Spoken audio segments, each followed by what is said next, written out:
Ողջույն։ Միացյալ Նահանգների փոխնախագահ J.D. Vance-ի այցը ամփոփվեց Ադրբեջանում, ուր նա ստորագրեց ռազմավարական գործընկերության խարտիա այդ երկրի հետ, մի բան, որը արդեն Հայաստանի Հանրապետությունը ԱՄՆ-ի հետ ունի 1 տարի շարունակ։ Ադրբեջանական խարտիան ընդգրկում է նաև գործակցություն էներգետիկայի, բարձր տեխնոլոգիաների անվտանգության ոլորտում, մասնավորապես պայմանավորվածություն ձեռք բերվեց Ադրբեջանի ամերիկյան պարեկային նավակների զրահաբաշխումների տրամադրման շուրջ Կասպից ծովում անվտանգությունը ապահովելու համար, բայց եթե ինչպես նշեցինք,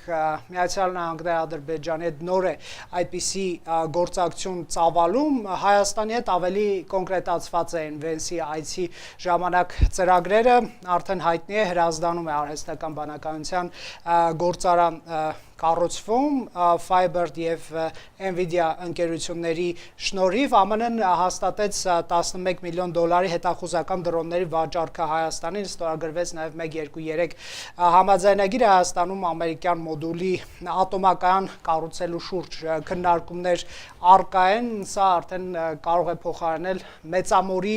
ատոմակայանին։ Factor TV-ում հրավիրել ենք քննարկում հասկանալու J.D. Vance-ի այցի արդյունքները Հայաստանի, Ադրբեջանի համար քննարկմանը մասնակցում են Դավիթ Կարապետյանը միջազգայնագետ, Դիանա Կարապետյանը Ադրբեջանի հարցերով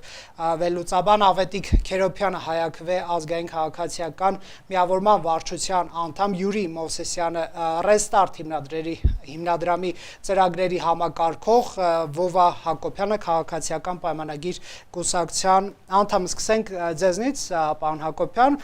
Ես լսեցի նաև քննադատություններ, որ Վենսի այցը այսպես գլոբալ առումով ավելի շատ Ադրբեջանին էր ուղղված, հաշվի առնելով դրա էներգետիկ կամ կոմունիկացիոն դիրքավորումը, հնարավորությունները, իսկ դեպի Հայաստան այս մեկօրյա այցը դա ուղղակի կանգ առեր, հա, այսինքն Ադրբեջանն ավելի շատ բան ստացավ, քան Հայաստանի Հանրապետությունը, որպես կառավարող ուժի ներկայացուցիչ, ինչպես է գնահատում այս այցի արդյունքները։ Շնորհակալ եմ, ինձ թվում է լրիվ հակառակն է, որովհետև այդ նույն քննարկումները կան նաև Ադրբեջանում, որ նշում են մտահոգություններ են բարձրաձայնում այն մասին, որ Հայաստանն է ավելի շատ բան ստանում, քան Ադրբեջանը, իսկ Հայաստանը հստակ բաներ ստացել է դեռ անցած տարվանից, հունվարից մենք, եթե Ադրբեջանը նոր է ստորագրում այդ ռազմավարական խարտիան, փաստաթղթը մենք դա արել ենք նախորդ վարչակազմի հետ, որը շարունակվում է նաև այս վարչակազմի հետ, J.D. Vance-ը իր հետ բերել էր հենց ձեր նշած արդեն ԱԹՍ-ները $11 միլիոն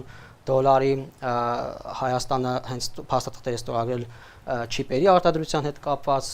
տեղեկատվական տեխնոլոգիաների հետ կապված, նաև միջուկային խաղաղ ծրագրի հետ կապված մոդուլային ատոմակայանի հստակ փաստաթղթեր են, որոնք թրիպը ունենք մենք երկկողմանի, շատ է խոսվում նաև ընդդիմության կողմից չգիտեին արդեն ինչին կպնեին այդ հանդիպման ընթացքում, խոսում էին, որ ներդրում բառը չի հնչել, չնայած թարգմանությունը այդպիսին է եղել, չնայած պարզվեց, որ թարգմանիչներ եղել էր Միացյալ Նահանգների կողմից բերված թարգմանիչ, բայց J.D. Vance-ը թռիչքից առաջ վերահաստատեց, որ այո, $4 միլիարդ հենց ներդրումներ են սպասվում Հայաստանում, արդեն նշածս ոլորտներում, եւ չմոռանանք TRIP-ը, որը երկկողմ ծրագիր է եւ միլիոնավոր դոլարների ներդրումներ են լինելու նաեւ TRIP-ում, այնպես որ կարծում եմ հիշում եք 90-ականներին Միացյալ Նահանգների հետ, երբ Ադրբեջանը պայմանագրեր ստորագրում հատկապես էներգետիկ ոլորտում, Հայաստանում մտահոգություններ կան եւ Միացյալ Նահանգների գաղտնազերծված փաստաթղթերով Միացյալ Նահանգների պաշտոնյաները ասում էին, որ հավասարակշռությունը կփոխվի, մինչեւ այդ պետք է ստորագրվի խաղաղության պայմանագիր, որպեսզի Հայաստանն էլ օգտվի այդ ծրագրից եւ չստացվեց ու Ադրբեջանը մենք տեսանք, թե ինչպես կարողացավ տնտեսական իմաստով խզել այդ տարբերությունը երկու երկրի խզվեց տարբերությունը Հայաստանի եւ Ադրբեջանի միջև տնտեսական իմաստով նկատի ունեմ, այդ բալանսը խորացավ եւ հիմա Ադրբեջանում ունեն մտահոգություններ, որ այդպեսին կարող է լինել հիմա արդեն Հայաստանի հետ կապված, բայց առնվազն Հայաստան եւ Ադրբեջան համագործակցությունը Միացյալ Նահանգների հետ հավասար է եւ Միացյալ Նահանգները փորձում է այդ պարիտետը պահել եւ անգամ դիվանագիտական ժեստերով է դա ցույց տալիս, որ այդ պարիտետը փորձում է իրենք պահել ու իրենք այնպես չեն անում, որ դաշնակից լինեն կողմերից մեկի հետ ի հաշիվ մյուսի։ Փորձում են այդ պարիտետը պահելով խաղաղությունը հավերժ դարձնել։ Շատ լավ, շնորհակալ եմ պարոն Քերոբյան, տեսեք, արդյոք ամերիկյան այս ծրագրերը, այցը, ընդհանրապես ներկայությունը նպատակը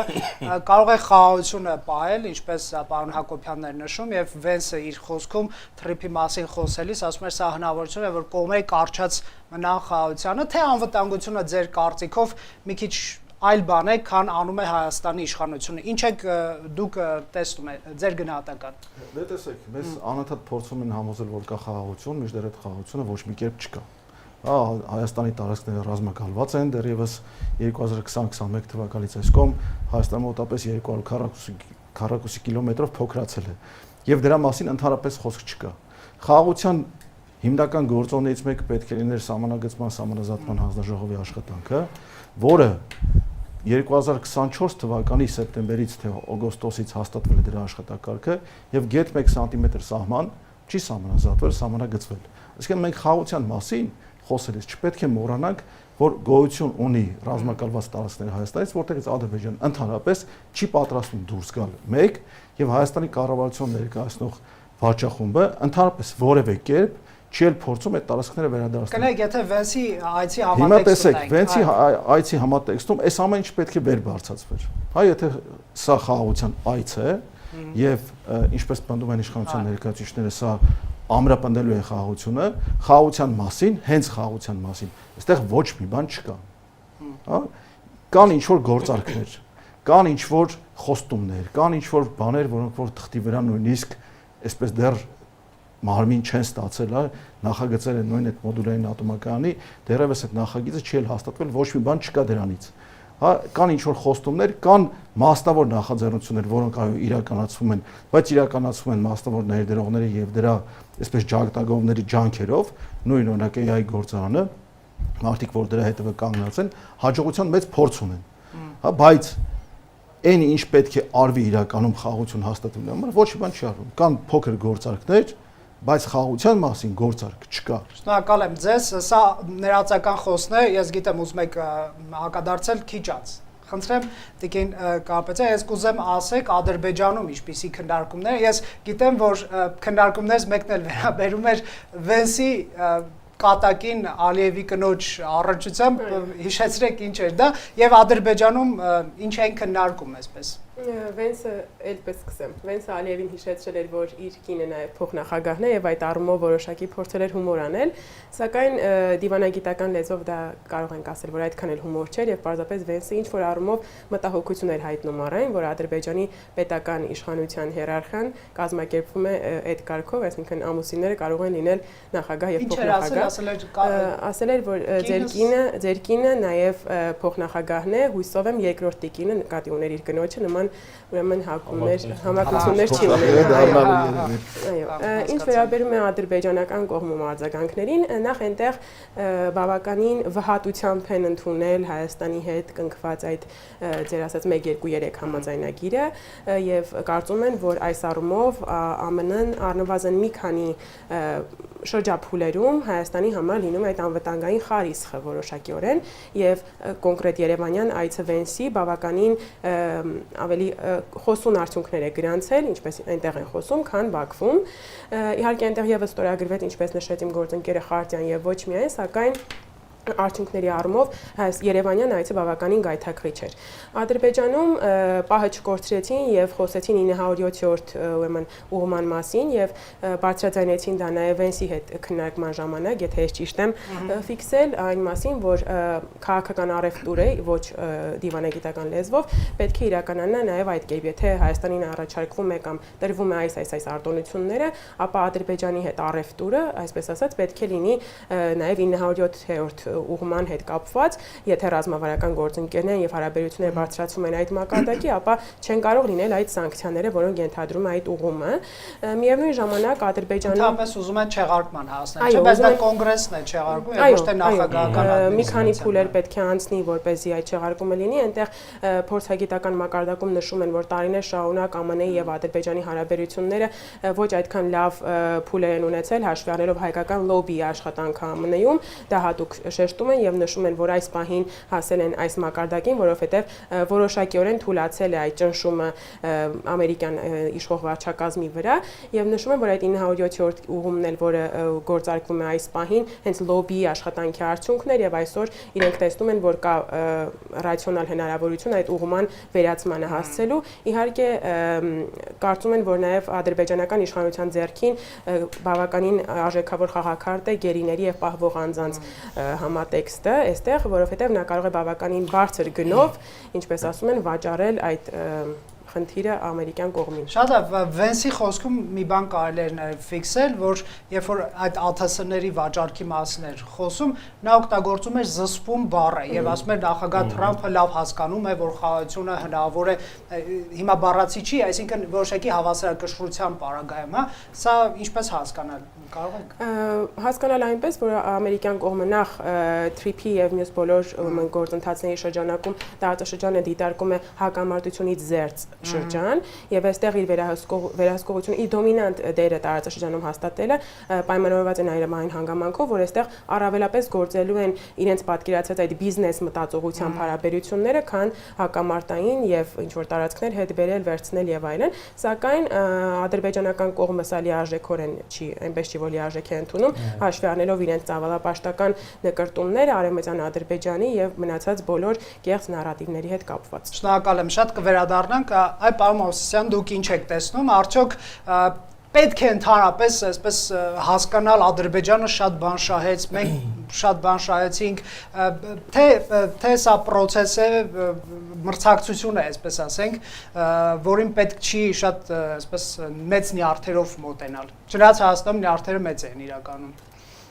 Տեսեք, ցանկացած գործընթացի արդյունքներ գնահատելիս, հատկապես այս պարագայում երկու կարևոր գործոններ պետք է հաշվի առնենք, ինչ կոնտեքստում եւ դինամիկայում են այս գործընթացները տեղի ունենում եւ քանի որ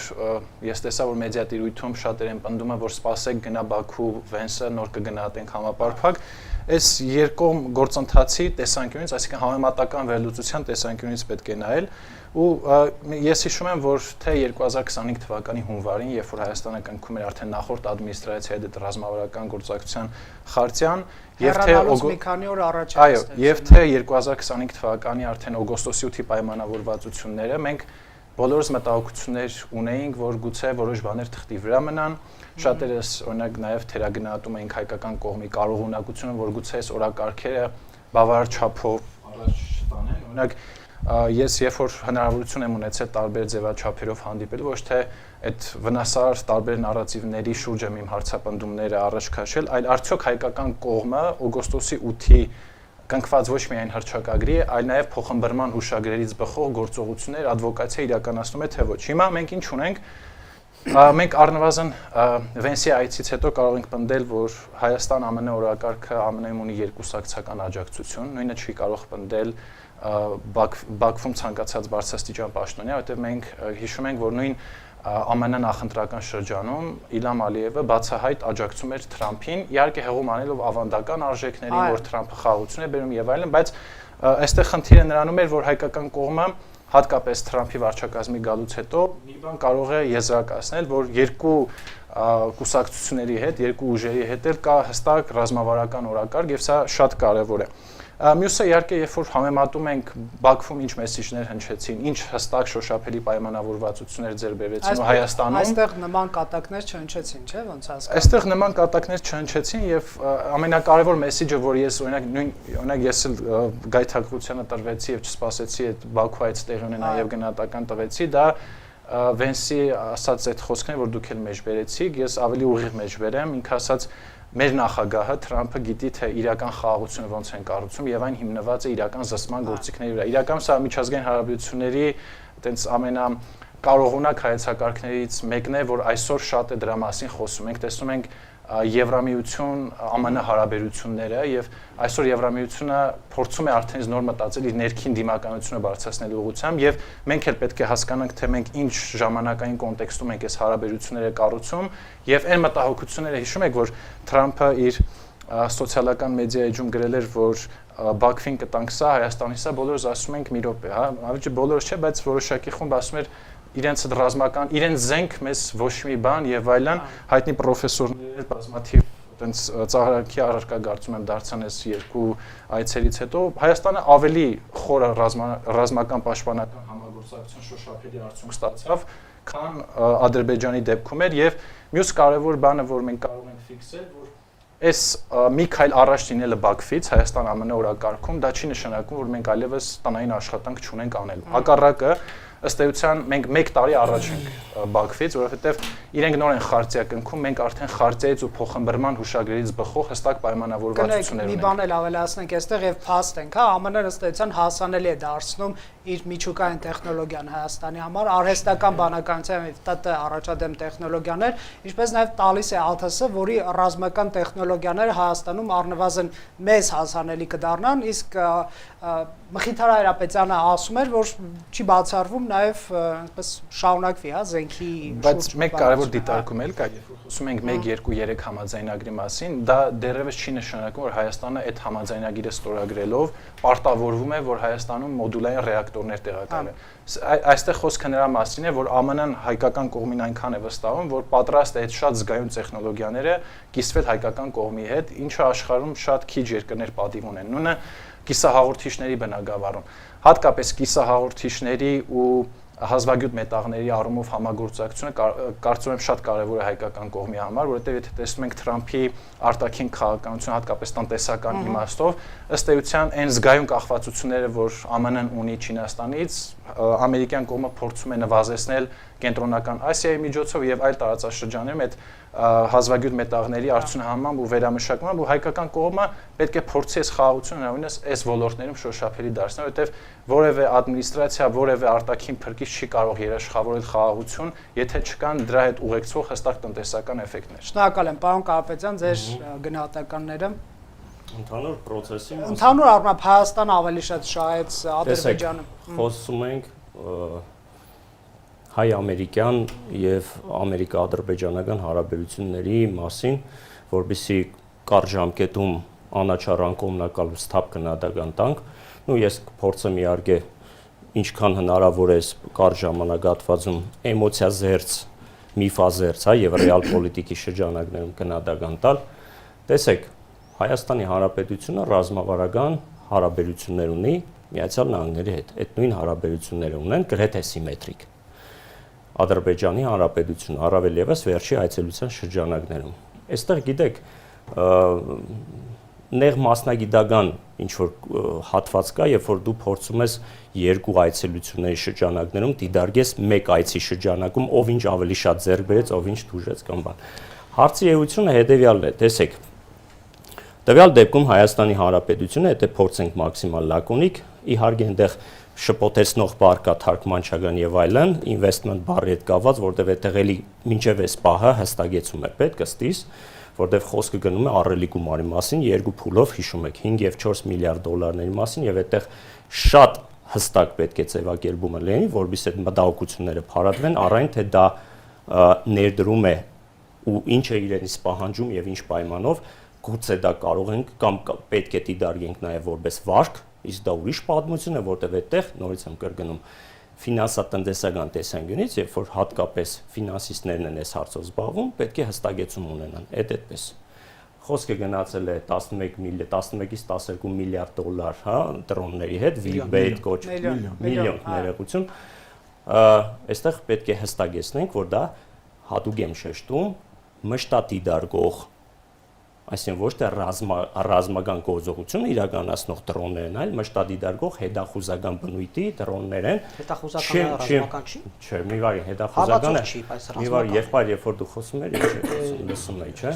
Մի վարյան ես հետախուզության պայստազորից պայմ ես գիտեմ, որ նա ուրիշ բան է։ Ռազմական չի։ Չեք թողում խոսում։ Լավ, դուք ձեր խոսքը շարունակեք, պարոն Կարապետյան։ Երբ որ հետախուզականը կարող է ռազմական գործողություն չիրականացնի, ինքը կարող է որպես հետախուզական բառը հետախուզության հետ կապ ունի, բանակի հետ կապ ունի, բայց գործողության չհասնի, այսինքն ինքը ավելի շատ մշտադիդարգում իրականացնող որպես սարքադիդարգում։ Այսինքն ինքը բոմբ չի գցում ինչ որ միտեղ, խոսքը դրա մասին։ Դա հարվածային չի, այլ ճիշտ է։ Ահա։ Ինչ վերաբերում է մյուսը, հա, մոդուլային այդ բաների, ելի եմ ասում, այս ամեն ինչը ես ոչ թե խոսքը փորձում եմ կառուցել առանց ֆետիշացնելու կամ թերագնահատելու, ոչ էլ գերագնահատելու։ Ունենք ինտենսիվ հարաբերություններ, շատ գովելի է, շատ լավ է, որի շրջանակներում մենք փորձում ենք, այո, Միացյալ Նահանգների հետ ունենանք ռազմավարական իրոք դաշնակցային հարաբերությունների համատեքստում եւ այդ ամեն ոգուն համաշունչ ինչ որ բաներ, հա, պայմանագրեր առավել եւս այս կոմպոնենտներով։ Հիմա տեսեք, այո, նշվեց, որ Միացյալ Նահանգները փաստացի, այո, զսպիչ, կանխարգելիչ դերակատարությամբ են իդեմս Թրամփի, որովհետեւ Վենսին խոսքը հենց դրա մասին էր, որ մենք, եթե շատ ուղիղ լեզվով ասենք, մենք թույլ չենք տա ադրբեջանական էքսպանսիոնիստական, առավելապաշտական նկատմամբ, առավել եւս, երբ որ իրենք ուղիղ, գիտեք, խոսում են Սյունիքի, չգիտեմ, այլ տարածքների օկուպացիաների ընդհանուր մասին։ Այս նշանակումը խաղաղություն են բերել։ Տվյալ դեպքում խաղաղության, այսպես ասած, կնկահայրը ես եմ հաստատել խաղաղությունը, ես բալանսավորում եմ, որբիսի որևիցե ռազմական կոմպոնենտ չլինի այլևս ձեր մեջ լինելով խաղաղություն, բիզնես, համագործակցություն եւ այլն։ Սա կարող է բերել խաղաղության կամ կայունության։ Տարիների ընթացքում գուցե երբ որ այդ մթնոլորտը ձևավորվի, որ իրոք հնարավոր է մեր այդ հարևանների հետ, ուրեմն իրոք կառուցել համենայն դեպս բարեդրացիական, եթե չասեմ, գոնե տարածաշրջանում համակեցության կանոնները տարական պահպանելով հարաբերություններ։ Բնականաբար այս ամեն ինչը բնական է, որ Ադրբեջանի կողմը խանդի տեսարաններ պետք է լիներ, ցայտնոտ պետք է լիներ, նույնը հակառակն է եղել, հասկանալի է, չէ՞, այդտեղ ով ինչպես գնահատական կտա, այդտեղ մտահոգություն է եղել, որ մինչև հիմա պահպանվում է կապված 907 բանաձևի մասով, իմ գոլեգան նշեց, այդտեղ հիմա խոսքը գնում է այդ մասով, որտեղ ռազմավարական դաշնակցության հաստատման շրջանակներում ռազմական համագործակցության շրջանակում կարող է 907 բանաձևը չեղարկվի, որը մտահոգություն է։ Ինչ վերաբերում է, տեսեք, այստեղ նաև թրիպի հետ կապված էլի խնդիր կա, որ շատ չխոսվեց ներդրումների այդ back office, front office-ի մասով, այդ էլի մասնագիտական վերլուծությունների արդյունք պետք է լինի, իհարկե հողի վրա լավ կլներ տեսնենք դա։ Թրամփի մասով էլ, գիտեք,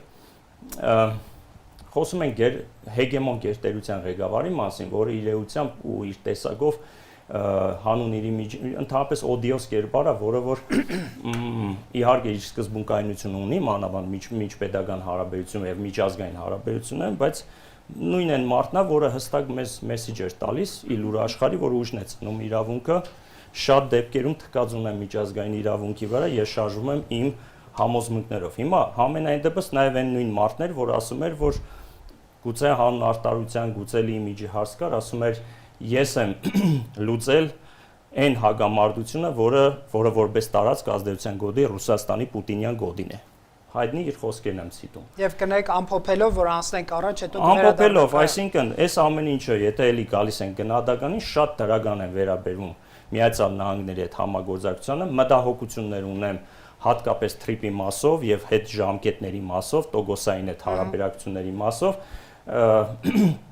ընդհանուր գնահատականը շատ պոզիտիվ է այդ մասով, բայց աշխատելու տեղ ունենք, այս մասով ես իմ գոլեգաների հետ բոլոր հետ համակարծիք եմ,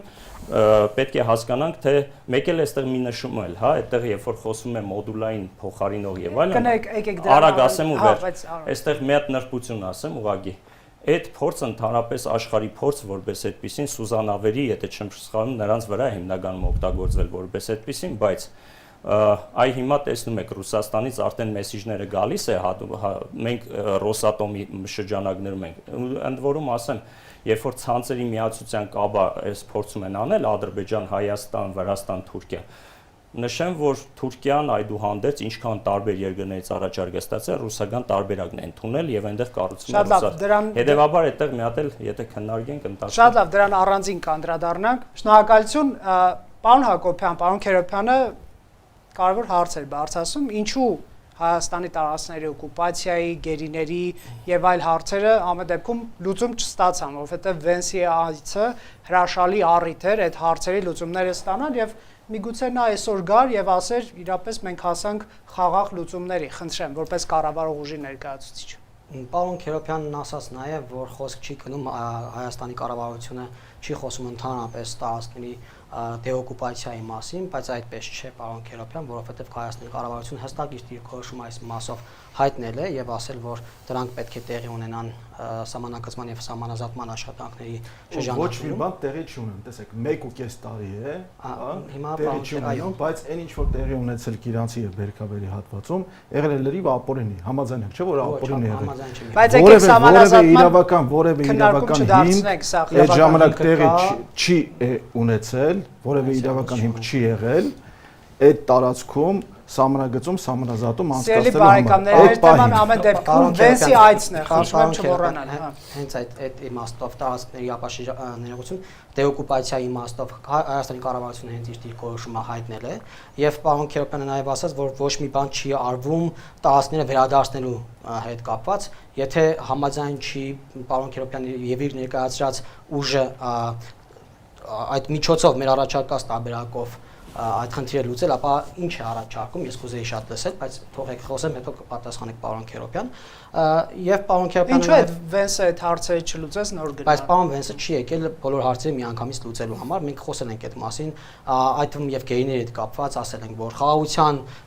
ժամանակ այդ հարցը լուծել ավելի հեշտ է, քան երբ չունես այդ խաղաղությունը եւ այդ ժամանակ ես այդ խնդիրների մասին խոսում եւ մենք տեսնում ենք, որ խաղաղությունը իր արդյունքները բերում է հստակորեն, թե գեյների վերադարձի հետ կապված, թե ճանապարհների ապաշրջապակման հետ կապված։ Պարոն Կարապետյանը իր խոսքում նշեց, որ օրինակ Ադրբեջանը խոսում էր նաև Սյունիքի գրավելու հետ կապված, այդպիսի խոսույթ էին զարգացնում, բայց մենք մեկ տարուց ավելի է, մենք այդպիսի խոսույթ Ադրբեջանի կողմից արդեն չենք լսում։ Այսինքն, ինչպես? Ոչինչ չեն օգոստոսի 8-ից այսքան ասում եմ, որ ընդհանրապես փոխվել է թե խոսույթը, թե երկու երկրների միջև հարաբերություններն են փոխվել, արդեն առևտուր են անում երկու երկրների իրար հետ։ Բայց դա մշտական է, այսինքն ամերիկյան ներկայությունը հասկացան որոշակի ամերիկյան ներկայությունը, բայց պարոն Քերոբյանը կասկածի երևի դա է, որ դա միգուցե մշտական է։ Օգոստոսի 8-ից հետո պարոն Քերոբյան, տեսեք, մինչև այդ էլ ասում եք, գիտեք, գնացել է նկարվել է հետը Վենսի ոչ մի բան իրենից չի ներկայացնում դա։ Հեռացող ադմինիստրացիայի հետ գնացել է խարտիային ստորագրել, ոչինչ չի ներկայացնում դա իրենից։ Ասում էին խաղաղություն չկա, դա խոսք ընդամենը ոչ մի բան չկա, խաղաղության պայմանագիր Ադրբեջանը չի ստորագրելու, չի նախաստորագրելու, բայց տեսնում եք, որ հերթով այդ ծեր խոսույթները փոխվում են։ Հիմա ասում օրինակ պարոն Կարապետյանն էլ դուք էլ բոլորը մենք էլ երբեմն ասում ենք, որ տեսեք, չգիտենք TRIP-ի SSS հատվածը ինչպես պետք է իմպլեմենտացվի, բայց կներեք մի քանի ամիս առաջ է ստորագրվել TRIP-ը եւ գործընթացը գնում է ու շատ երկու ընդ որում երկու կողմեր թե Միացյալ Նահանգները թե Ադրբեջանը թե Հայաստանը խոսում են, որ այդ պայմանավորվածությունը գնում են բնականon հունով զարգանում են, ինժեներներ էին եկել Հայաստան հետազոտում էին TRIP-ով անցնող այդ ճանապարհները, այսինքն process-ը բնական հունի մեջ է ընկած, գնում է նորմալ արագությամբ եւ այդ բոլոր խնդիրները ընթացքում պետք է լուծվեն եւ 1, 2, 3 համաձայնագրի հետ կապված են, դա միայն մոդուլային ատոմակայանի մասին չի, դա համաձայնագիր է, որով Հայաստանը կարողանում է որոշակի տեխնոլոգիաների հասանելիություն ունենալ ամերիկյան, որը կարող է օգտագործել նաեւ իր ռազմաարդյունաբերությունը զարգացնելու մասով, որովհետև գիտեք, որ մենք արդեն պարոն Քերոբյան շուրջ $400 միլիոն 3 տարվա ընթացքում ներդրում ենք արել մեր սեփական ռազմաարդյունաբերությունը զարգացնելու ուղղությամբ, գնումներ ենք իրականացրել հայկական ընկերությունից եւ 907-րդ բանաձևի հետ կապված մի բան ուզում եմ ասել, որ 907-րդ բանաձևը մի տարի է, որ Բայդենը վետո է դրել ու չի ամեն տարի է անընդհատ այդ 907-րդ բանաձևը կա, բայց շրջանցվել է 20 տարուց շրջանցելով գնել այնպես չի, որ դա ինչ որ եսի շատ մտահոգիչ բան է եւ երկու երկրների միջև այդ հարաբերությունները շնորհակալ եմ պարոն Քերոբյան, եթե հակադարձումներ ունի, ապա դուք պարոն Մովսեսյան։ Տեսեք, օգոստոսի 8-ից հետո Ադրբեջանում բազմակի շատացել են արևմտյան Ադրբեջան տերմինի հիշատակումները, այդ թեմայի շուրջ խոսակցությունները եւ դրա մասին արդեն խոսում են Ադրբեջանում որպես կայացած փաստ։ Իրականում հաշվի առնելով թե այս վարչակարգը ինչքան է ստել ժողովրդին, հա, կա մեծ կասկած, շատ մարդկանց մոտ կա մեծ վստահություն կա, իհարկե ստերի վրա բռնվել է այս կառավարությունը բազմակի։ Հա, տեսեք, ասում էին, որ Մինսկի խմբի գործունեությունը Մինսկի խումբը կցրվի, երբ որ խաղաղության համաձայնագիրը կստորագրվի, խաղաղության պայմանագիրը կստորագրվի, օգոստոսի 8-ին էին դրա մասին ասում։ Եկավ դեկտեմբերի 1-ը, խաղաղության պայմանագիր չկա ստորագրված, հա, Մինսկի խումբ նույնպես չկա։ Այսինքն բռնվեցին ստի վրա, այսինքն սուտը խոսեց։ ասել են, որ մենք Իհարկե, օգոստոսի 8-ին ասել են, որ Միսկի խումբը կցրվի խաղաղության պայմանագիրը ստորագրելուց հետո։ Իհարկե ասել են։ Դրանից առաջ Դրանից հետո էլ են ասել։ Այդ երկու պայմանները Դրանից հետո էլ են ասել։ Ոչ։ Ուրեմն Չեն ասել, պարոն, դե ասել են դրա մասին էլ են խոսել։ Չէ, դուք եք ստորագրել։ Ուրեմն մեծ վստահություն կա իմ մոտ, որ կան այլ պայմանավորվածություններ, որի մասին չեն խոսվում։ Հիշում եք քանի անգամ էսպես խոսում, քան դեժավյու է իմ մոտ անընդհատ։ Եվ կառավարության կայքում նոյեմբերի 9-ի փաստը։ Եվ կառավարության իհարկե կային։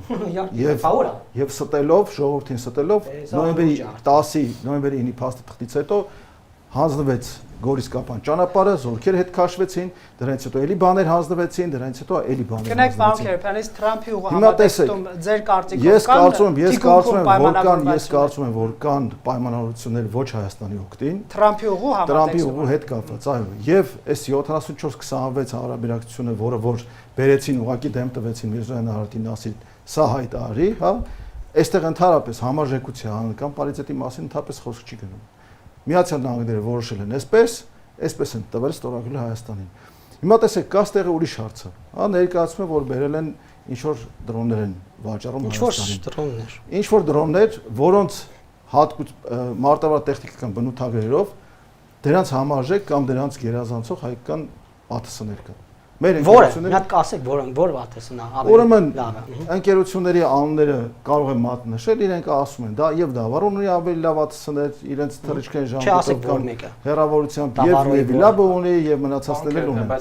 Բոլորն էլ ունեն։ Նախադեպը ստեղծում որ հետագայում նախադեպը հետեւյալն է։ Մեզ բերել ներկայացնում են մի բան, որը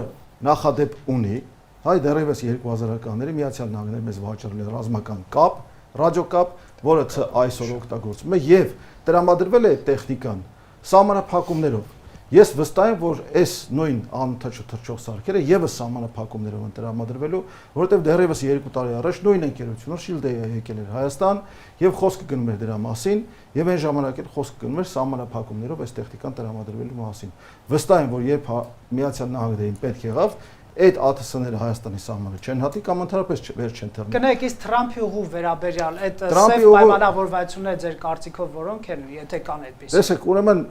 Ադրբեջանը եւ Թուրքիան վաղուց իրենց կողմից շինարարություն են անում, հա, համարելով, որ այն ինչ որ իրենց պետք է եւ իրենց խոսույթում, հա, արդեն ոչ միայն Զանգեզուրի միջանցք են ասում, այլ Նախիջևանի միջանցք են ասում։ Իսկ այս կառավարությունը իր կայքում արդեն դրել է, որ այս 1-2-3-ը, որ նշանակում է, որ բանակցությունները ավարտել են միջուկային տեխնոլոգիաների շուրջ, իրենք արդեն դա ներկայացնում են որպես արդեն համաձայնագիր, համաձայնություն, կայացած փաստ է։ Այո, դա համաձայնություն է, ես ասացի, որ դա միայն մոդուլային ատոմականի մասին չի, պարոն, դուք չեք հետազոտել 1-2-3 համաձայնագիր ինչ է նշանակում ընդհանրապես։ Հայտարարությունը այդ խաղաղ միջուկային տեխնոլոգիաների շուրջ բանակցություններ ավարտելու մասին է։ Իսկ կառավարությունը ներկայացնում է, որ կարդացեք հայտարարությունները։ Իսկ կառավարությունը ներկայացնում է, որ արդեն համաձայնություն կա միջուկային կայանները բերել դնելու Հայաստան։ Այս նույն կառավարությունը միջանից հայերեն արդեն Նախիջևանին կոչում են Նախջևան։ Արդեն թուրքերենից են թարգմանում, ոչ թե մեր պատմական աստվածաշնչային Նախիջևան բառից, հա, բացեք կառավարության կայքը եւ գտեք այնտեղ ի տառը Նախիջևան բառի մեջ։ Շնորհակալ եմ, պարոն Քերոբյան, հնչեցին որոշ դիտարկումներ, պարոն Մովսիսյան, եթե ունեք Թրամփի ուղու հետ կապված նաեւ Ամերիկայի այսպես նպատակներ խնդրել։ Ես կարծում եմ հատկապես այս տիպի անվտանգային ու արտաքին քաղաքական հարցերում մենք երբ որ ինչ-որ քննադատություն ենք հնչեցնում, որոշակի սկզբունքի հիման վրա պետք է լինի։ Օրինակ, ինչքանով որ ես եմ մեդիա մոնիթորինգի ենթարկի, ինչքանով որ հետևել եմ քաղաքական գործընթացներին, օրինակ այս իշխանության մեղադու արդարացիորեն նաև մեծամասամբ, որ օրինակ կար խաղաղության պլան 2019-ին, այ դուք մինչև 2020-ը շատ ոչ ճիշտ արտաքին քաղաքականություն եք վարել, չեք հիմնվել ուժերի իրական բալանսի վրա եւ այլն եւ այլն եւ այլն։ Հիմա երբ որ տեղափոխվում ենք այս օրեր, երբ որ ուժային բալանսը ել ավելի է փոխվել, մենք շատ հաճախ խոսում ենք հայ-ամերիկյան օրակարգից օգոստոսի 8-ի պայմանավորվածություններից, դրա դինամիկան ենք քննադատում, որ ձեր բերվող արդյունքները չեն գոհացնում եւ այլն, բայց չենք մատնանշում, որ իրականում ռեալ այլընտրանքները շատ չեն եղել հայկական կողմի համար։ Մենք ունեցել ենք նոյեմբերի 9-ի ճարտարապետությունը ու այսպիսի մի հատ մանիպուլացնող հարցադրում է հնչում, ասում են, բա ավելի լավ չէր լիներ նոյեմբերի 9-9-րդ կետով թեկուզ Միջանցք ու լիներ Լեռնային Ղարաբաղը։ Իհարկե 2020 թվականի դրությամբ հայկական կողմը հենց այդ արտաքին քաղաքական օրակարգն էր վերցրել, բայց կարծում եմ այստեղ բոլորս էլ ովքեր վերլուծում են այս իրադարձությունները պետք է այդ հարցին պատասխանեն, բա լավ, ինչու օրինակ նոյեմբերի 9-ից հետո ոչ թե ամեն տարի օրինակ առնվազն մեկ անգամ խախտում էր այդ հայտարարությունը, օրինակ 6 ամիս հետո ինչպես եղավ օգոստոսի 8-ից հետո չկային հստակ պայմանավորվածություններ։ Կարող է դա կապված է նրա հետ, որ Ռուսաստանը ուներ հստակ օրակարգ ու այդ օրակարգը չէր կարողանում սպասարկել, իսկ ԱՄՆ-ն այն տերության կարգավիճակը ունի, որը կարողանում է այս երկու կողմերին որոշակի օրակարգ պարտադրել։ Իրականում չպետք է խուսափենք այդ օրակարգ պարտադրելու կողմից։ Ու երբ որ շատ հաճախ ասում ենք, որ դե ԱՄՆ-ն ստիպում է բոլորին եւ այլն, մի կողմից պետք է ինձ թվում է ուրախանանք, որովհետեւ նախորդ վարչակազմի օրոք այդ Բաքվի ղեկավարության եւ ԱՄՆ-ի միջև այդ սրված հարաբերությունները իրականում մեր շահերից չէին բխում։ Այսինքն օրինակ հաճախ քննադատություն կա, չէ՞ որ խաղաղությունը պատժամիջոցներ չէին կիրառում ամերիկացիները, այսինքն այսպես հարվածային ուժ չկար Ադրբեջանի դեմ, կար կռիվ, կար օրինակ ցեղասպանության օրինակ տեսեք, ռեալ պոլիտիկի տեսանկյունից, պրագմատիկ տենց արդյունքների տեսանկյունից, ինձ թվում է մեր երբ որ sense շատ օրինակ տարբեր գործընթացներ այլ տարածաշրջանում մի քիչ օբյեկտիվ ենք վերլուծում, հիմա մեզ համար ավելի կարևոր է ցեղասպանության միջազգային ճանաչումը, Նենսի Փելոսին օրինակ գար ծիծեռնակաբերդ եւ այլն ու չունենար որևէ պրագմատիկ արդյունք, չնայած նա որ հենց այդ այցի արդյունքում էր, որ Ադրբեջանի ագրեսիան զսպվեց ջերմուկում, այդ պետք է միշտ նշել, բայց այնուամենայնիվ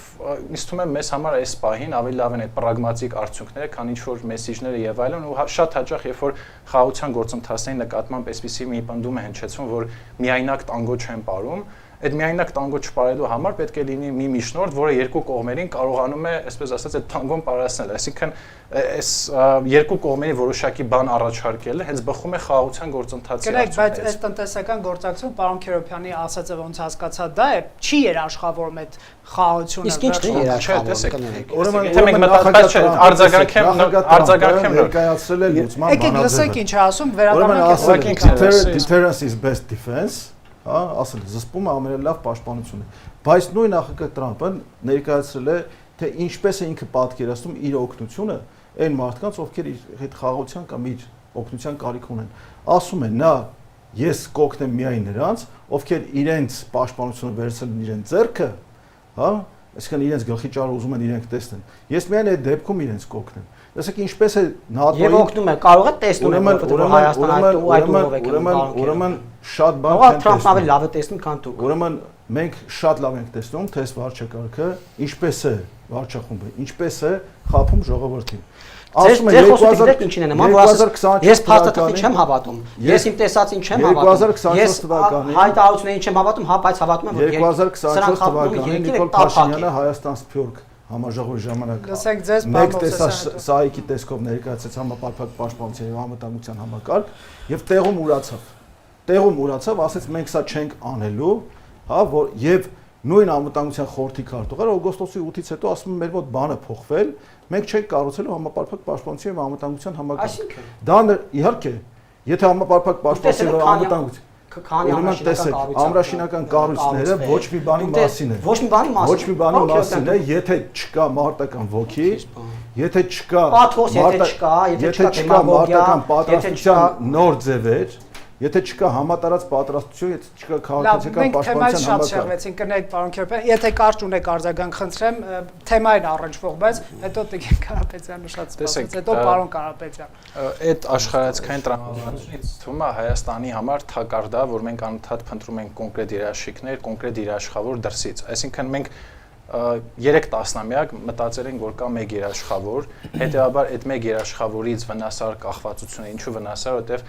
այն նույն էներգետիկ ոլորտն են քննարկում, շատ հետաքրքիր գիտական թեմա է, թե Ռուսաստանը ոնց է էներգետիկ կախվածությունները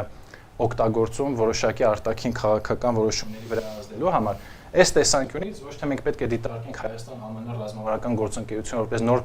նոր փրկչի հայտնաբերում, այլ պետք է ավելի շատ կենտրոնանանք Հայաստանի դիվերսիֆիկացվող քաղաքականության վրա, որովհետև Օրինակ ասում ենք ԱՄՆ-ն հարվածային զինամթերք Հայաստանին չի վաճառի, բայց Հայաստանը կարող է դա ուրիշ տեղից գնել եւ ԱՄՆ-ից գնել օրինակ միայն պաշտպանական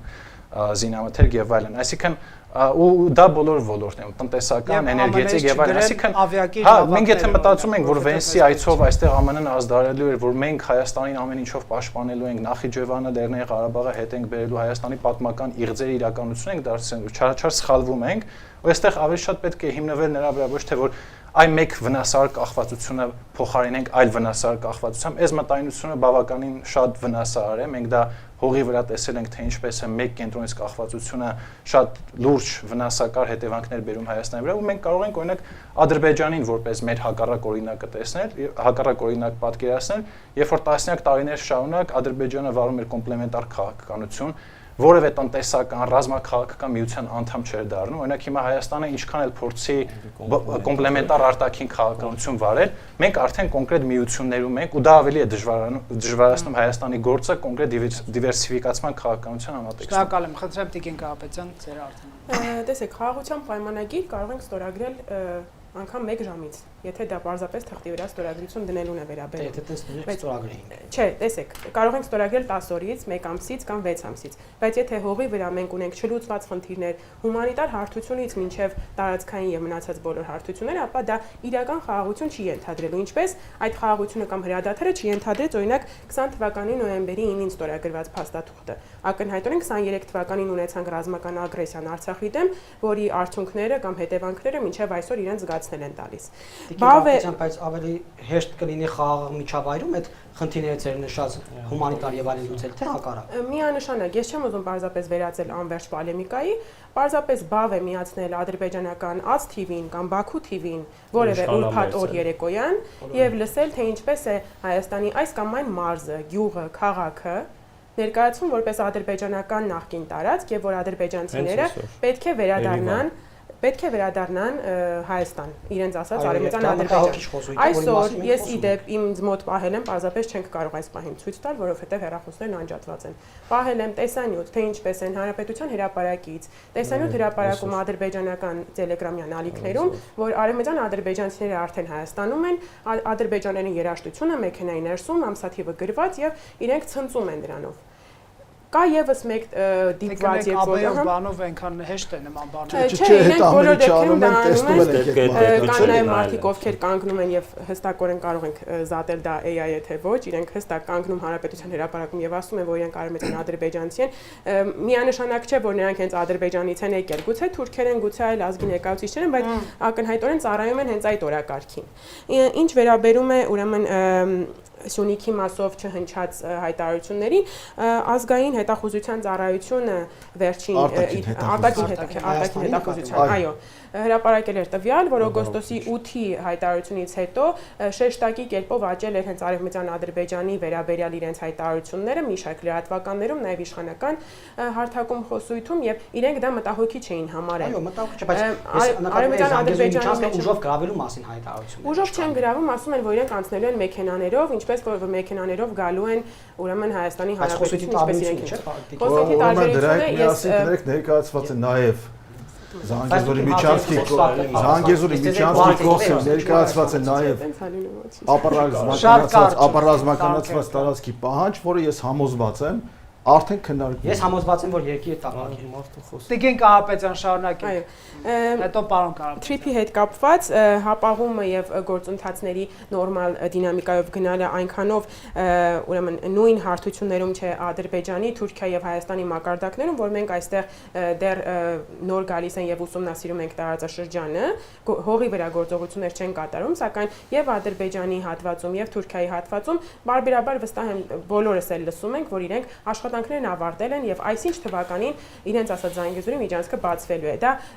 բացառապես չեմ ասում, որ Թրիփի շուրջ իրավիճակը չի կայունանալու եւ դա հաջողություն չի ունենալու Քավլիցի, բայց գործընթացների արագությունը եւ վստահությունը թուրքական եւ ադրբեջանական միջավայրում, որ իրենք բոլոր դեպքերում հասնելու են, ինչպես իրենք են ասում, այդ Զանգեզուրի միջանցքի գործունեությանը, որտեղ իդեպ իրենք հայեր չեն տեսնելու եւ այդ ցանկությունն էլ իրենց այդ պահանջը հարգվեց նաեւ երրորդ կողմից, ամերիկյան կողմից եւ առաջ եկավ այդ front office ասվածը, որտեղ չեն լինելու հայեր եւ լինելու են երրորդ երկրի ներկայացուցիչներ,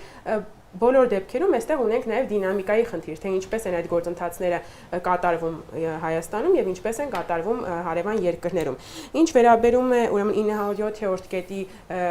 չեղարկման գերագնահատմանը, Ադրբեջանում միանշանակ սա չեն դիտարկում որպես իրենց ռազմական օգնության վերականգնում։ Իրենք բնավ ֆինանսական միջոցների կարիք չունեն։ Իրենց դա պետք է, որպեսզի ԱՄՆ-ն ել ավելի լեգիտիմ վերաբերմունք դրսևորի իրենց հանդեպ եւ այս դեպքում իրենք բավականին շրջան է ինչ որ հենց ԱՄՆ-ի հետ են կապում իրենց բանակցությունները նաեւ գերիների հետ կապված, որովհետեւ փորձում են հենց գերտերության հետ բռնել, այսպես ասած, գործ իրենց տարածաշրջանում դոմինանտությունը եւս որոշակիորեն ուրեմն հատկանշելու համար։ Կնեք, Միացյալ Նահանգների այս ակտիվությունը մեր տարածաշրջան առավելապես տնտեսական կոմունիկացիոն այս նախագծերի տեսքով ընդ որում երկու երկրների հետ էլ մենք այստեղ կարող ենք շատ խորանալ ԱԲ գործարան կառուցելուց հետո Հայաստանի դերը կաճի, հետո Ադրբեջանում կկառուցեն, թե չէ եւ այլն, էլի չմտնենք այդ դաշտ, դա նպաստում է խաղաղությանը, թե չէ, մենք մի քիչ ունենք պատկերացում, որ խաղաղությունը կամ անվտանգությունը դա այսպես խրամատավորված պաշտպանությունն է, եթե մենք ունենանք շատ զենք, շատ զինվորներ, լավ մարզված բանակ, միայն այդ դեպքում Ադրբեջանը չի հարձակվի, իշխանության թեզը այն է, որ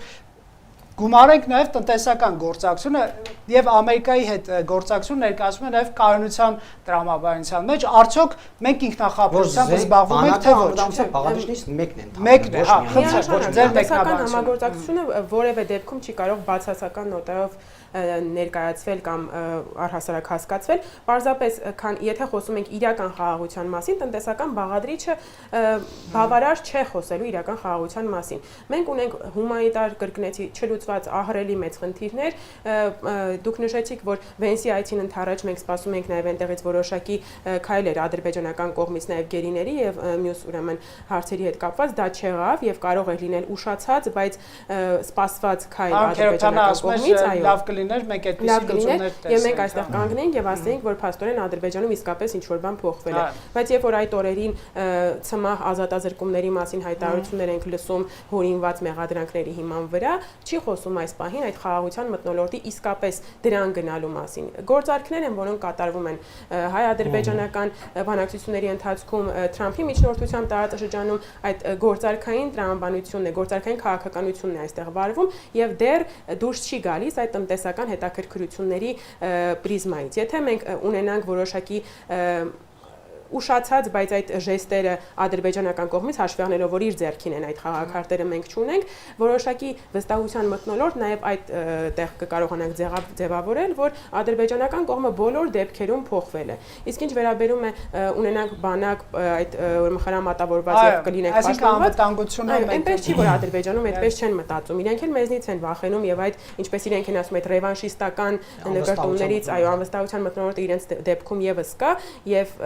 հատկապես Հայաստանի ընդդիմությանը եւ ընդդիմադիր բազմաթիվ գործիչների, նաեւ եկեղեցական գործիչներին իրենք բարբերաբար թիրախավորում են հենց այդ, ինչպես իրենք են նշում ռևանշիստական, սակայն մեր դեպքում բավականին ազգայնական, ազգային եւ որոշակի նման տարերով խոսույթի համար։ Ադրբեջանում եւս այդ մտահոգությունը կա, իրենք եւս զինվում են, գիտենք,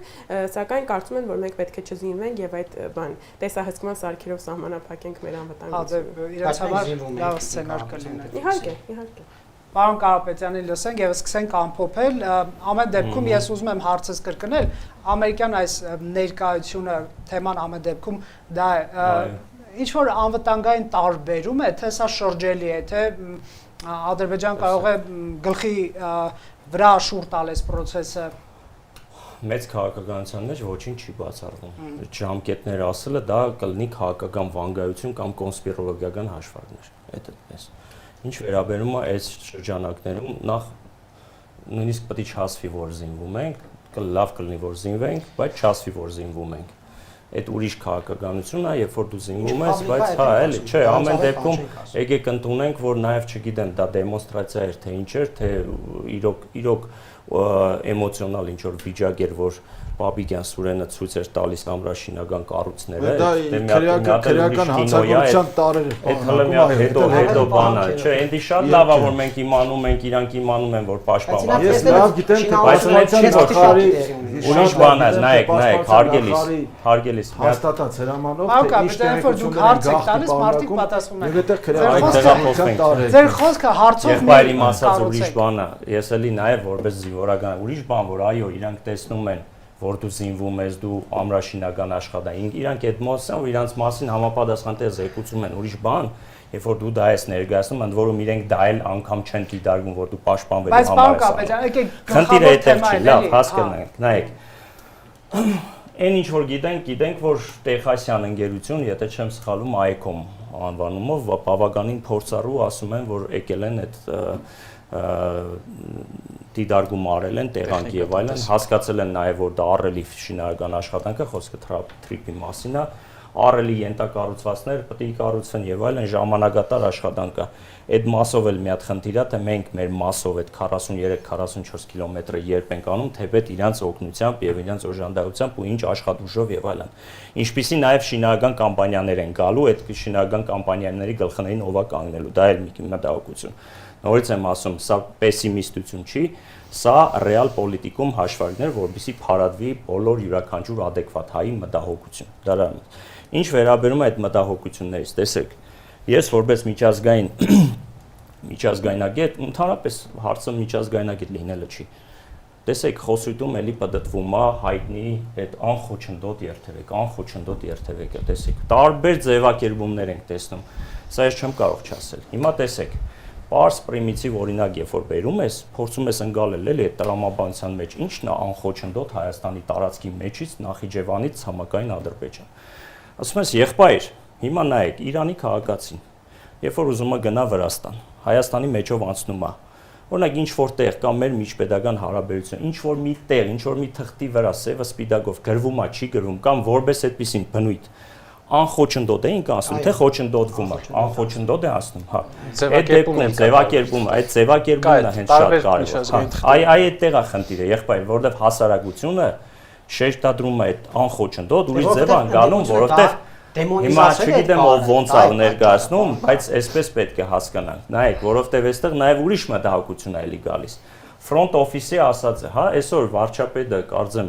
վերջի հարցազրույցի ժամանակ մի հատ այսպես տող ասեց, ես չգիտեմ, հումորով ասեց, թե լրիվ լուրջ ասեց, ասում է նույնիսկ այդտեղ կարող է արհեստական բանականության մարդ էլ չլինի։ Իր խոսքերն եմ ցիտում։ Բայց կարծեմ հայկական կողմը վաղուց Front office, չէ, երբ մի վարյան։ Ես sense եմ պատկերացրել, չէ։ Ընդ որում ես ուզում եմ հասկանամ, եթե այդ ամեն ինչ օրինակ Բավրայի տամոժնիում Բագրադաշենում լինելու է նույն, որովհետև չպետք է տարբերվի։ Չէ, մի վարյան պետք է բոլոր տեղերը դու ունես հսկիչ անցագրային կետեր։ Չէ, դա երկկողմ դու ունես, չէ, մի վարյան։ Հասկանալի, բայց դու շարժում ես ոնց ներպետական օրենսդրությամբ, չէ։ Կարող եք ID քարտով անցնել, բայց իրան կարող եք անցնել։ Դա իհարկե յուրաքանչյուր պետության դու ամեն մեկի հետ ունես յուրովի հարաբերություն, բայց գոյություն ունի ներպետական օրենսդրության մեջ հստակ կետեր, որոնք որ աներկբա է, որ սահմանը, եթե սահմանը, սահմանը։ Բայց պարոն Կապետյան, այդ մտահոգությունը թղթով ամրագրված է, որ TRIP-ի փաստաթղթով գրված է, որ Հայաստանի բոլոր ներպետական օրենքները, ընդհանրակարգերը պահվելու են։ Իմ մտահոգությունը հետևյալն է, եղբայր, ու այդ մտահոգությունը ոչ դու, որ ձեր ղեկավարությունը այս պահին, եթե ռեալ, հա, ինքնախապեյությամբ չենք զբաղվում, չեք կարող փարատեք, հետևյալն է, հողի վրա ես պետք է տեսնեմ որ իմ մաքսավորը, իմ հարգայինի աշխատողը, իմ այն մարդը, որ հսկիչ անձանային կետում իր ֆունկցիան կատարում, այնպես ինչպես Բավրայում տամոժնիում, այն 3-4 տամոժնիում, ես պետք է տեսնեմ այդ կատարողան այդ նույն աշխատանքը։ Տեսնելու եք այդ կատարողը։ Եթե ես տեսնում եմ այդ մտահոգությունը հելնում է, բայց այստեղ է ուրիշ հարց է։ Հիմա front office-ի հասկացությունը, երբ որ բերում ենք, ընդ որում ժողովուրդը թող մի հատ ուսումնասիրի այդ ինչա, որովհետև նախադեպ է մեր համար ամենայն դեպս։ Մեր համար։ Հիմա այդ նախադեպի մեջ մենք պետք է նորից հասկանանք։ Հիմա տեսեք Ադրբեջանի պահանջը եղել է, որ տետատետ շփում հայ մաքսավորի հայ հսկիչյան պետք է չլինի։ Հիմա բոլոր տեղերը, էլի նույն տրամաբանությամբ ունեն այդ կոնտակտը։ Կոնտակտային շփում կա, լավա վադա թե մյուս կողմն է։ Հիմա եթե Միացյալ Նահանգների ինչ որ ընկերական որ ռուսներն էին Ես բոլոր դեպքերում մտահոգված եմ, եթե իմ քաղաքացին կանգնած չի, տեսեք, Ռուսաստանի քաղաքացին։ Ես էդել եմ մտահոգված։ Այնտեղ է ուրիշ խնդիրներ կար, դուք լավ գիտեք ինչ խնդիր։ Բայց եկեք շատ թեմայից չհեռանանք, Խաղաղապետյան, որ մի րոպե։ Այդ խնդիրները, որ մտահոգություն եք ներկայացնում, փառատված են թրիպի փաստաթղթով։ Տեսեք, ֆրոնտ օֆիսը, բեք օֆիսը չի մասնավոր, բեք օֆիսը վերահասկելու ֆրոնտ օֆիսը։ Մի րոպե, ֆրոնտ օֆիսը վերահասկելու։ Ես գիտեմ ինչ է գայած, ես ասում եմ հասարակությունը, բա ուրեմն դուք այնպեսի աշխատանք տարեք, որովհետեւ չփոխեցումը չէ։ Հավուր Պաչաչի եղբայր, ես քեզ վստահեցնում եմ, այդ մտահոգությունը համատարած մտահոգություն է, այդ մեկ։ Որովհետեւ համատարած մանիպուլյացիա։ Ուրեմն, դա ուրիշ բան, ուրեմն աշխատեք, կարում եք այդպես բաների վրա աշխատեք։ Հիմա անցանք մի հատ ամփոփում եմ։ Որևէ իրական պարտավորություն։ Մի հատ բան է ասեմ, եղբայր։ Ես էլ չի որ հաջող Քննարկում ենք։ Նայեք, եղբայր, մյուսը գալիս ենք ամփոփելու։ Հա, բայց կարճ որ սկսենք։ Տեսեք, փաստը մի հատ դոգմատիկ ճշմարտություն, ժորդ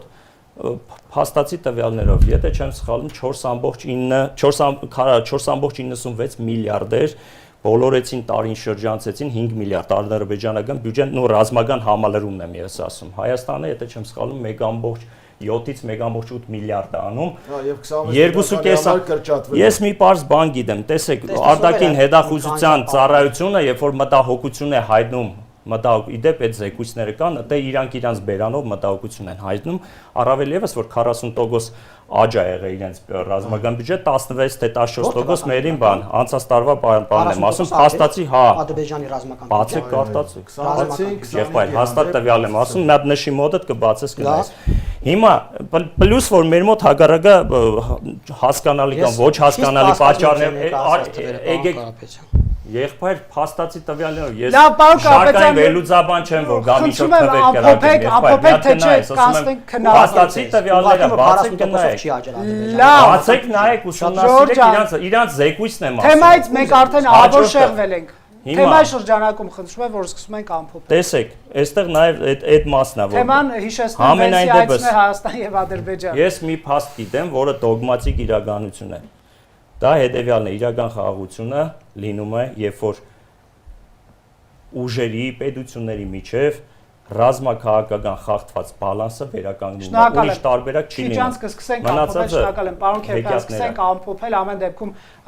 Ամերիկայի Միացյալ Նահանգների փոխնախագահի այցներ Երևան եւ Բաքու, ընդհանրապես այս process-ները ձեր կարծիքով ուր են տանում, կայունություն, համագործակցություն, խաղաղություն, թե ձեր մտահոգությունները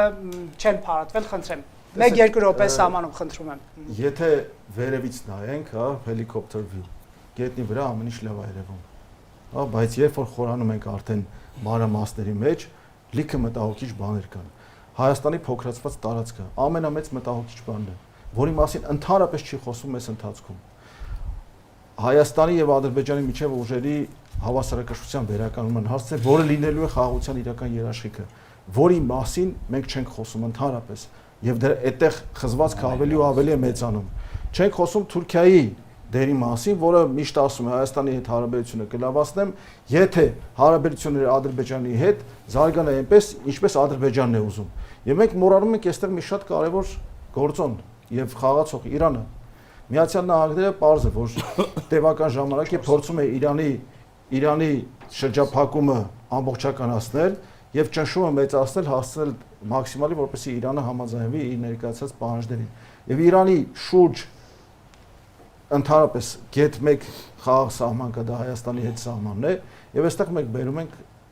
Միացյալ Նահանգներին, եկել է Միացյալ Նահանգները, մենք թույլ ենք տվել, եկել է եւ ստեղծում է շահերի բախման տարածք, Հայաստանի տարածքը դառնում է շահերի բախման տարածք։ Եվ մենք դրան ընդհանրապես ոչ մի կերպ չենք դիմադրում։ Չենք դիմադրում, այսինքն հանձնենք ինքնիշխանությունը, ամբողջապես տվել ենք Միացյալ Նահանգներին, հատուրքերին չենք տվել, ռուսներին չենք տվել, Միացյալ Նահանգներին ենք հանձնել մեր ինքնիշխանությունը, դրա դիմաց չենք տվել, ոնց ռուսներին պիտի տային չենք տվել։ Ինչ որ ժամանակ ռուսներին էին տվել։ Հա, բայց հիմա դե շարունակենք ռուսներին։ Իհարկե ոչ։ Բայց այդ երկը դա հերիքը Ինչ է մեր մոտ բանը հենց այդ հարցը ունեք ինքնիշխանություն տալ հենց այդ հարցը որ մեր սահմանի սահմանի նկատմամբ ինքնիշխանությունը մենք հանձնել ենք Միացյալ Նահանգների քմահաճույքին։ Իրենք են որոշում ինչա տեղի ունենալու որտեղ է գրված։ Հենց այդպես իրենք են որոշում 74-26%-ների հարաբերությունը հետո որոշում։ Դա TRIP ընկերության բաժնեմասերի կառուցվածքն է։ Սա TRIP-ը մի մոռացեք, անցնելու է հիմնականում սահմանով, հա, սահմանային զոնայով եւ այնտեղ Եվ տնտեսական օգուտները 74-26%, դա ինչ կապում սահմանը։ Ուրեմն ներդրումները մի բան է, եկամուտը դրա լրիվ ուրիշ բան է։ Այդ դրանից եկամուտ չի լինելու։ Կառավարման հետ ինչ կապ ունի։ Որովհետեւ Իրանի իշխան լիազորությունը զիջվի, որպեսզի մեզ դիտողները հասկանան, էլի։ Միացյալ Նահանգներն է որոշում այդտեղ ինչա լինելու։ Դա որտեղ է գրված։ Այդ ով է որոշել։ Կարակ ասեք, այդ 26-74%-ային հարաբերությունը, ասեք, որտեղ է գրված, որ ամեն Միացյալ Նահանգներն է կանչում, ասում, այս մի բանը ստորագրեցին։ Ձեր ենթադրությունը չէ, որտեղ է գրված։ Ոչ, դա փաստ է։ Փաստը ցույց տվեք, որտեղ է փաստը։ Փաստը այն, որ Միացյալ Նահանգները Իրանը թողել 74%-ը, հետագայում դա ինչ-որ մեկին հանձնելու։ Որտեղ TRIP-ը անցնելու է սահմանով։ Սահմանի կառավարման հետ ինչ կապ ունի, պարոն։ Հայաստան-Ադրբեջան սահմանի մասին չի խոսքը գնում, խոսքը գնում է Հայաստան-Իրան սահմանի մասին, որտեղ TRIP-ը լինելու է որոշիչ գործոն։ TRIP-ը լինելու է որոշիչ գործոն Հայաստան-Իրան սահմանի վրա։ Այսինքն Միացյալ Նահանգները այդ բանը ձև չէր գտել Իրանին հակազդելու 43 կիլոմետրանոց այդ սահմաններ բան արել մնացել հույսը դրել Հայաստանի վրա, այսինքն մարդիկ օդային հավասներ են հասնում թիրախային խոցումներ են իրականացնում հույսը բան Հայաստանի Դուք ամփոփելիս կխոսեք, խնդրեմ պարոն։ Քանի որ ես փորձեցի արագ ճշտել այդ ռազմական բյուջեի պահը, կարծում եմ OSI մեդիան Կովկասում բավականին զբաղվող եւ տենց հանրահարչակ լրատվամիջոցը 3.8%-ի մասին, այսինքն ես տեսա նաև մեդիա հրապարակումներ կային, որ 50% է ավելացել, միտեղ գրած է 60% եւ այլն, բայց ես էլ չեմ լսել 3.8%, որը կլորացված 4 ռազմական բյուջե, համալրումը։ Չէ, դուք ասեցիք ռազմական բյուջե համալրում բարձ չեք ասել։ Հետո ասի ռազմական համալրումը։ Ես անկեղծ եմ ասում։ Լավ, մի օր մեկ այդ թեման քննարկում կգազմակերպենք։ Բայց ֆիքսենք, որ ռազմական բյուջեն 40% չի ավելացել։ Բյուջեն կազմում է 4.96 բոլորից 5 միլիարդ է, հետո ասեցի համալրումը, ռազմական բյուջեի համալրումը եղել է 40 ընդ որում հայկականը մինուս է, այսինքն 14%, իջե խոսքը։ Թեման առաջ խնդրում թեման շատ չէ։ TRIP-ի հետ կապված այդ մտահոգությունները, տեսեք, կարող ենք մենք բազմաթիվ մտահոգություններ ունենանք, օրինակ նույն խաղաղության process-ում ես օրինակ ի տարբերություն շատ մարդկանց չեմ նշում, հա, որ լիակատար, իրական, արժանապատիվ շատ։ Ի տարբերություն պարոն Հակոբյանի չեք նշում։ Չէ, ինձ թվում է պարոն Հակոբյանն էլ որոշակի մտահոգություններ հնչեցնում է, բայց խնդիրը որն է, որ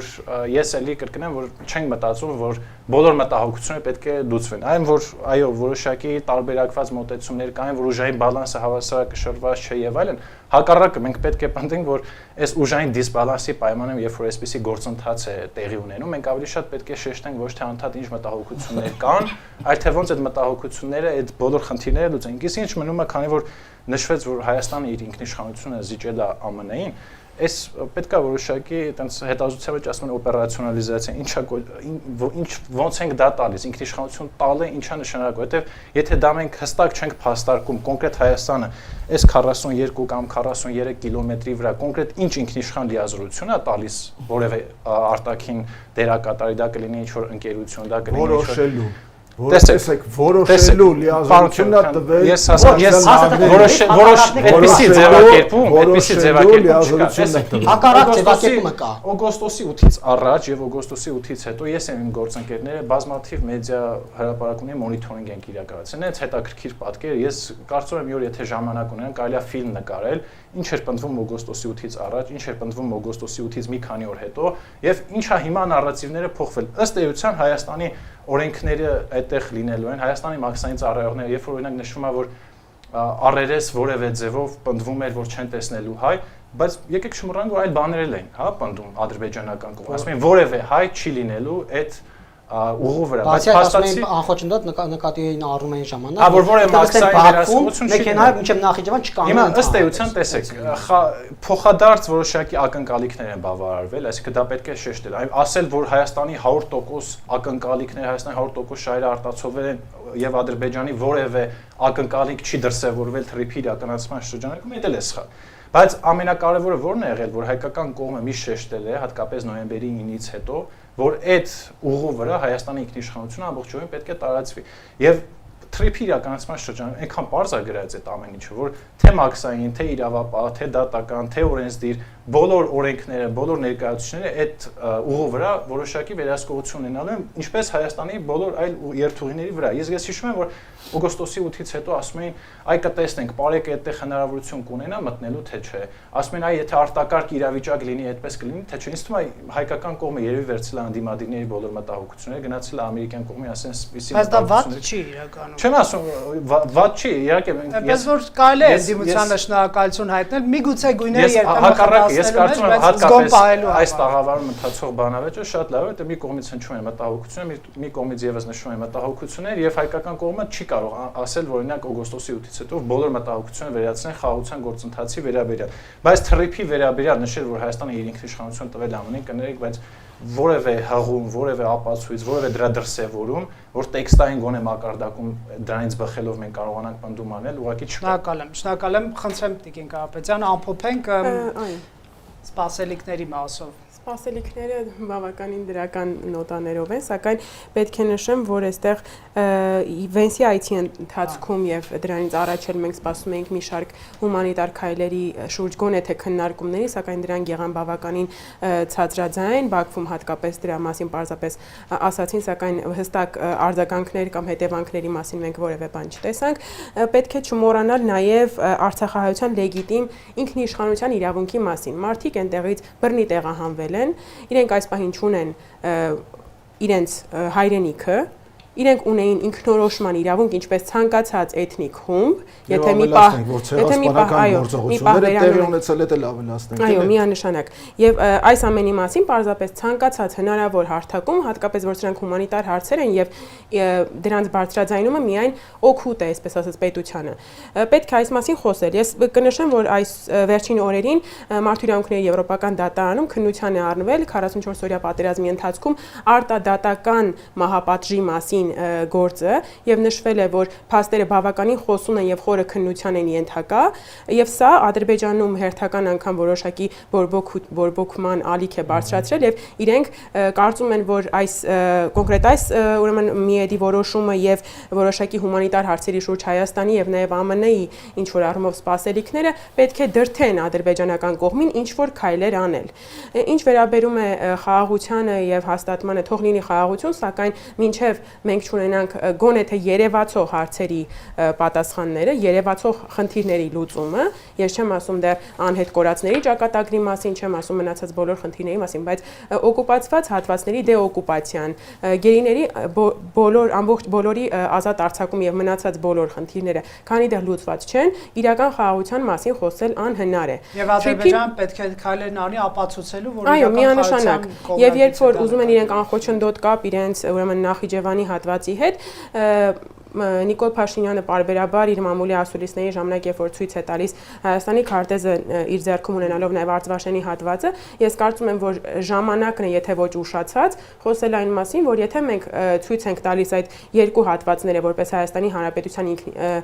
պետական տարածք, պետք է խոսենք նաև Արցախաշենին հասանելիություն ունենալու մասին եւ եթե Ադրբեջանական Հանրապետությունը խոսում է դեպի Նախիջևան անխոչնդոտ անցման մասին, ապա ժամանակն է խոսել ոչ թե անկլավների շրջանակներում բացառապես Արցախաշենի մասին, այլ նաև անխոչնդոտ, ինչ որ առումով անխոչնդոտ կամ առհասարակ որևէ ճանապարհի մասին, հասանելիության մասին նաև հայկական Արցախաշենին։ Ժամանակն է նաև այդ մասով որոշակի առաջընթաց ունենալ։ Պարոն Կարապետյան, խնդրեմ ամփոփենք։ Դե ես իմ վերջի խոսքի հատվածում ասացի։ Կարող եք շարունակել այն ինչ որ ես ընդհատեցի։ Փորձեմ էլի լակոնիկ։ Խնդրեմ։ Էլի կարծում եմ ու պնդում եմ այն կարծիքը, ինչքան էլ հեգեմոն գերտերությունները փորձեն անգամ բարի կամքի դրսևորում, որպես երաշխավորեն զսպիչ դերակատարություն ունենան, հա, կամ ինչ որ պարտավորություններ ստանձնեն իրենց վրա։ Մեկը դոգմատիկ իրականությունը մնում է զինված պետք է լինես, պաշտպանական համակարգը վերականգնված պետք է լինի, ռազմաքաղաքական բալանսը, որը խաթարված է խայդարակ ձևով պետք է վերականգնես ու դու նոր ավելի քան վստահ եմ, որ այդ ժամանակ նոր իհարկե էլի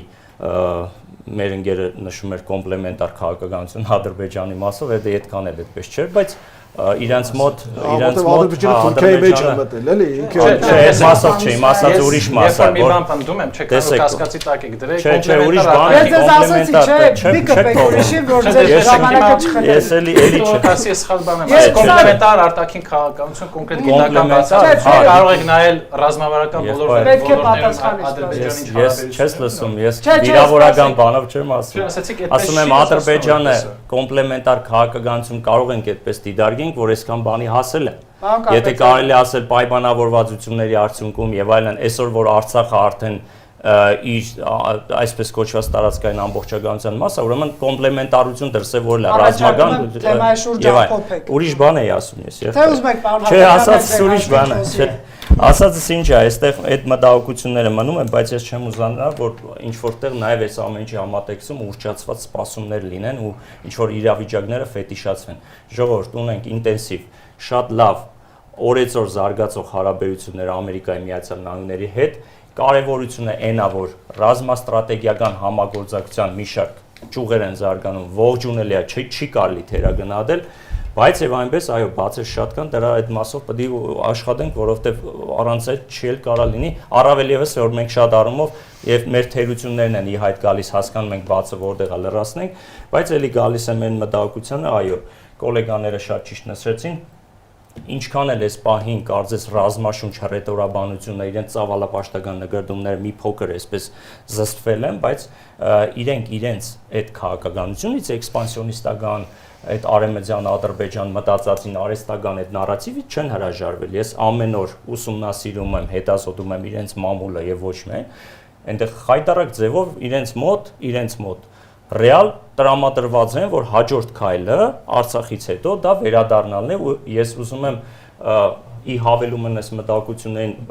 Խավլիցի չէ ուզենա մի եւս մեկ մտահոգություն, բայց երբ որ Ալիևը ասում է բնականաբար էլ պատերազմը բացառվում է, իմաստ չունի, եւ մենք գալու ենք Հայաստան այլևս ոչ թե տանկերով, այլ մեքենաներով, առաջի հայացքից ասում ես երևի իրոք թոթափվել են այդ, հա,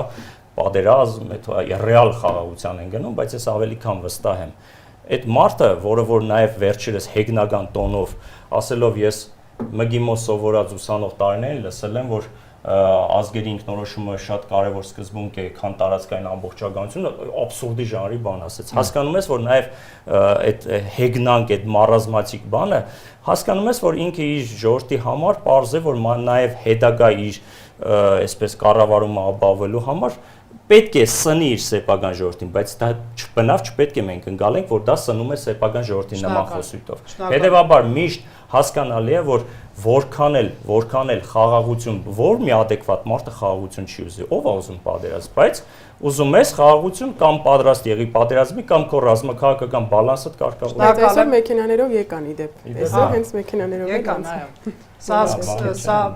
վերաբնակեցված Շուշիել թեյ խմելու գնացին։ Բնականաբար ոչ, պարոն։ 20 հոգի ադրբեջանցի եկան, 20 հոգի փորձագետներ են եկել։ 19 իրենց գործընկերներ։ 19 Եկեք շեշտենք, որ առաջիկայում է հայկական կողմը։ Եվ հայկական, այո, իրենց գործընկերներին հանդիպելու, որը երկրորդ արարն էր, որովհետև սա երկրորդ հանդիպումն է։ Իդեպ առաջինը եղել է Երևանում, երկրորդը եղել է Բաքվում, սա երրորդը Երևանում է, նորից Բաքվում է նախատեսվում։ Վերջապես խոսեք ձեր հաշվին, խնդրեմ, պարոն։ Բայց իմ մոտ տպավորություն ստեղծվեց, որ ես կամ մեր կառավարությունից ինչ որ մեկը ասել է, որ մենք ընդհանրապես մտահոգություններ չունենք, որ վերջնական խաղաղությունը հաստատվելու մենք էլ գործ չունենք անելու ընդհանրապես, բայց երբեք այդպիսի խոսույթ մեր կառավարությունը չի։ Այո, ես էլ եմ ասում, բայց ես չեմ ասում, որ մենք խաղաղության Սելի բարեկամներ, սա իր ամփոփման շրջանն է։ Ես եւ մեր կառավարող թիմը երբեք չի ասել, որ մենք գործ չունենք անելու, մենք մտահոգություններ չունենք, հակառակ ասել են, որ խաղաղությունը հաստատվել է եւ մենք պետք է գնանք խաղաղությունը ամեն օր խնամելու։ Պարոն Հակոբյան, ինձ նայեք, ես ձեզ չեմ հակադարձել։ Խոսելիս ինձ նայեք, պարոն։ Նկատի ունեմ, տպավորություն չպետք է ստեղծվի եւ չի կարող ստեղծվել, որ մենք մտահոգություններ չունենք, ավելին գործընկերները հաճախ իրենց մտահոգությունները ներկայացնելու ժամանակ հղում էին անում Հայաստանի պետական արտաքին հետախուզական ծառայությանը, այսինքն դա փաստում է եւս մեկ անգամ, որ պետությունը, կառավարությունը, իշխող ուժը եւս մտահոգություններ ունի եւ դրանց ուղղությամբ աշխատում է, ավելին երբ գեյների մասին օրինակ խոսքը գնում, նշում է, որ մենք այդ ուղղությամբ եւս աշխատանքներ տանում ենք, բայց չենք սիրում եւ գտնում ենք, որ վնասակար է դրա մասին բարձրաձայն խոսելը, այնպես որ տպավորություն չստեղծվի, որ մենք չենք տեսնում այդ մտահոգությունները եւ չենք աշխատում այդ ուղղությամբ։ Ինչ վերաբերում է Տիկին Կարապետյանը, երբ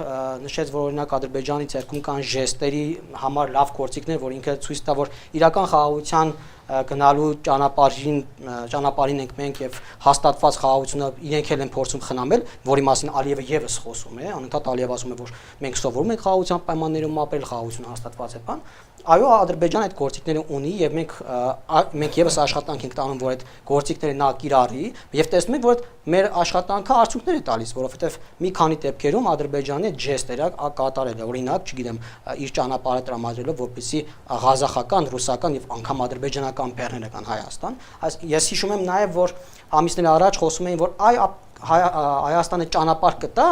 անխոչնդոտ ճանապարհ կտա, միջանց կտա Ադրբեջանին, բայց ինքը չի ապաշրջապատվի, բայց մենք տեսնանք, որ լրիվ հակառակ սիտուացիան է, երբ մենք դեռ թրիփը չի գործում, Ադրբեջանը դեռ մեր Հայաստանի տարածքներով չի օգտագործում, բայց մենք Ադրբեջանի տարածքները օրինակ օգտագործում ենք։ Խոսքը գնում Թուրքիայի հետ ճանապարհներ բացելու մասին,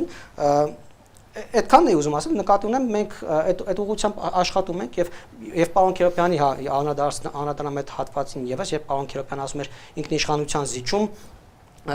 եւ այդ թրիպը համաձայնագիրը մի քանի էջանոց փաստաթուղթ է, ցանկացած մարդ կարող է բացել, կարդալ եւ կտեսնի, որ մի քանի անգամ շեշտվում է ինքնիշխանություն բառը, բայց հետո բացվում է թե ինչ է նշանակում ինքնիշխանություն, որ այդ ճանապարհին, այդ սահմաններին գործում է Հայաստանի իրավազորություն, ինքնիշխանություն եւ պետական բոլոր մարմինները կարող են իրենց գործառույթները լիարժեք իրականացնել, պարոն Քերոբյան, այդ թվում եւ սահմանային եւ մաքսային, եւ ինչ վերաբերում է պարոն Քերոբյանը, որ ասեց հիմա մենք Ամերիկան է որոշում եւ մենք անգամ ինքնիշխանությունը գոնե Ռուսաստանին էլ չենք տվել, Ամերիկային ենք տվել, պարոն Քերոբյան Ռուսաստանի անունը չեմ տվել, դուք Ռուսաստան ասեցիք, ես ասեցի Ռուսաստանի անունը տվել եք դուք։ Շատ լավ։ Ռուսաստանի անունը ես չեմ տվել։ Հարգելի քաղաքացիներ, կարող եք հետ տալ, նայեք ով է տվել, բայց տեսեք, Կարճ, հա, ավարտում եմ, պարոն Անանյան։ Արդեն իմ հաշվին եք խոսում։ Ավարտում եմ։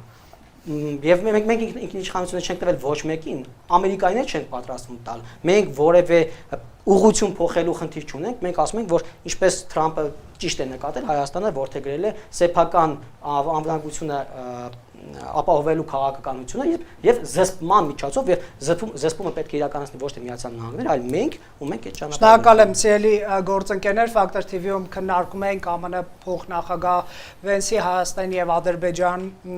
այցը քննարկմանը մասնակցում են Ավետիք Քերոբյանը, Հայաքվե ազգային քաղաքացիական միավորման վարչության անդամ Դիանա Կարապետյանը, Ադրբեջանի հարցերով վերլուծաբան Դավիթ Կարապետյանը, միջազգայնագետ Յուրի Մովսեսյանը, Restart հիմնադրամի ծրագրերի համակարգող եւ Վոլոդիա Հակոբյանը, քաղաքացիական պայմանագիր կուսակցության անդամ։ Շնորհակալ եմ Factor TV գալու համար, շնորհակալություն նաեւ ձեզ հետևելու համար, հաջողություն։